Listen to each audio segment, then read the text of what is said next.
Hi everyone, it's Rob Watson, the module leader for TECH1502 Introduction to Community Media, and this is the overview summary for the 16th lecture, which is entitled Creativity and Making Stuff.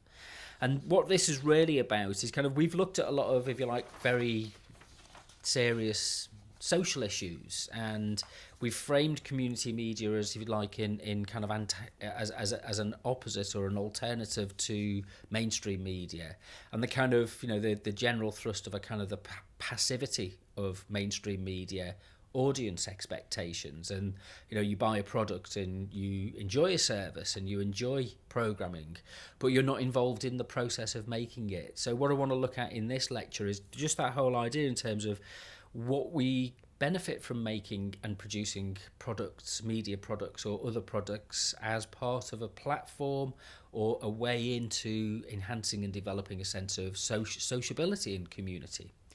So this starts with looking at some ideas from David Gauntlet, who wrote a book called Making is Connecting. And what he talks about is kind of the strength of a kind of doing culture, DIY culture, of kind of the strength that you get from not just seeing other people make things, but you actually having a go at making things as well, and the kind of empowerment that comes from that.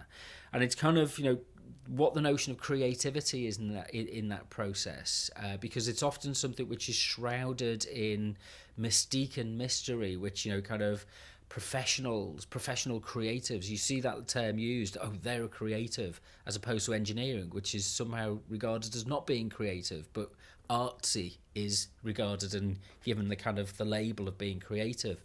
And that kind of, creative practices are very confounding, and the terminology that we use is very slippery these days, and how we identify and claim ourselves to be creative is an important part of community media processes. So we look through some of these things and some examples. So knitting groups, very good examples of how knitting groups have kind of been used as a social force, if you like, in order to be able to bring people together and to push back against some of the more kind of extreme social forces that people are faced with. But also, kind of craft skills, how they're used.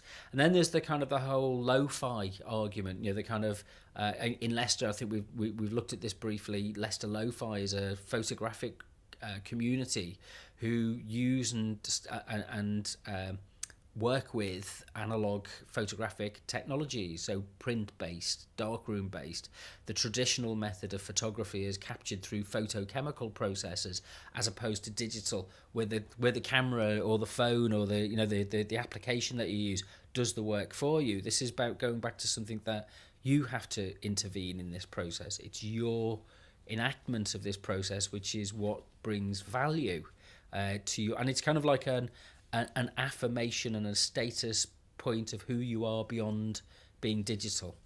So that's something that we could really look at. So we'll look through that in terms of both lo-fi photography, lomography as it's called, and lo-fi music as well. So there's a resurgence of people buying vinyl albums, but also kind of there's an ethos of kind of retrofitting and reworking and remaking things, and kind of hacking products as well and reusing them, and kind of there's something to be said about that hands-on experience. So I mean, this ties into in Leicester there's a festival called the Handmade Festival, which is a play on words for the person who organises it, John Hands, but also the idea that this is a kind of DIY, it's grown from its root as a kind of put it on yourself kind of DIY music festival, which is kind of very encouraging, and that this has been running for about 4 or 5 years now in Leicester. So it's kind of what do people gain from a more DIY approach to their music and culture, rather than it just being something which is corporately controlled and brought in. So it's about kind of self-expression, and this is based on the underpinning ideas of what's called the gift economy. So the idea that an economy and a society isn't just based on financial transaction and profit, but actually a big part, and if you look at a lot of anthropological work and anthropological studies of non-industrialized, non-capitalistic societies, the gift is the primary mode of exchange, of giving, with the expectation of receiving something in return. Altruism isn't a one-way street, it's a two-way street. You might receive status, you might receive acknowledgement, you might receive mutual support and aid, and in turn you might also offer mutual support and aid and status to somebody else. So the gift economy is a form of thinking about a model of social exchange which takes it out of, if you like, the profit motive, which is kind of seems to dominate our kind of exchange mentality, that you only get what you pay for. That phrase, actually, well, you just get what you pay for. I mean, that's like the most fatalistic, terrible phrase I think anybody can use, because obviously it's not the case that you only get what you pay for. We can add other things to it. And so the question is, what kind of things does this fuel? So we've got things like being noticed, well-being, and the kind of creative principles that underpin our sense of engagement, and what you get from being proud of saying, look, I made this myself. This is my space. This is something I've created and crafted, regardless of what it might compare to a mass-produced individual. There's a bit of love gone into something. Does that not say more about us? So it's really in a way of kind of like discovering people's potential. So what can we do in terms of creativity that